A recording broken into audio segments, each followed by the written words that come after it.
Hey, it's Siobhan Hamilton, and I want to talk to you about legacy. And a lot of people get into property not only to the obvious thing to make money, to become wealthy, but it's more about what the wealth allows those people or us to do, how we would live our lives differently. Would we go on holidays? I'm sure I've said this already. Go on holidays? Would we spend more time with the family? Things like that. And for us in the beginning, for myself and David, who is my husband, also my business partner, we were always like, we want to leave a legacy for the children. We were of the view that we wanted to leave something tangible, money, property, whatever it was, but we wanted our children to be set up. We wanted them to have the kind of lives that we didn't have. We wanted them to not struggle. And we didn't want them to want for nothing. We wanted basically for them to have this life. And we've all heard of the term generational wealth, right? That wealth that carries on in the family for generations. But there is also generational poverty. And I honestly believe, through coaching, through the news, through just observing the generation now, that they're sort of set this sense of entitlement that they have. Um, I truly believe that the way we were going about things, obviously David agrees as well, is in terms of what we wanted to do for our children, it would have created that generational poverty, not the generational wealth that we envisioned for them. And I'm going to explain why. If we are very passionate about what we do, why we do it, we are very conservative with our money, and we actually value what we have. We're grateful for what we have. But the reason why we feel that way is because we didn't always have it. We didn't always travel the world. We didn't always share stages with celebrities. We didn't always speak in front of thousands of people across three different continents. Life was not always like that. And that is why we're grateful. We're grateful because we remember where we came from. We remember how it was before life today. And if we just do all this work, to and give it to our children, there is no guarantee that they're going to respect what we've done the way that we do. Then there's no guarantee.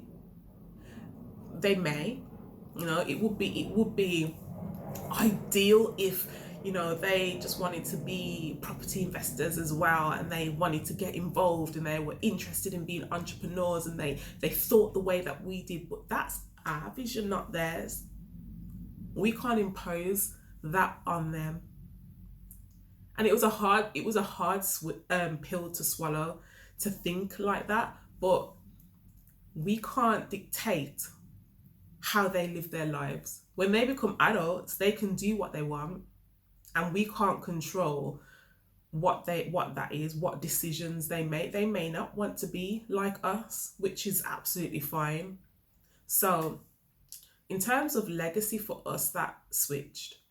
Okay, so in terms of legacy for us, we want them to have the knowledge and the skills so that they can look after themselves and each other beyond our passing.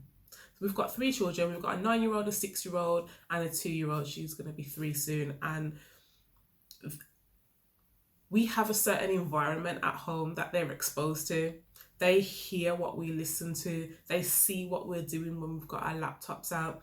They see that we don't sit down and watch Coronation Street and EastEnders. They see that we don't lounge around doing nothing. We're always doing something. They see how David and I interact with each other when we're talking about property and things like that. And I just feel that creating that environment is going to be more beneficial to them in the long run than literally us doing all this work and then just saying, here you go, because they can just go and do what they want. Who wouldn't? Who wouldn't?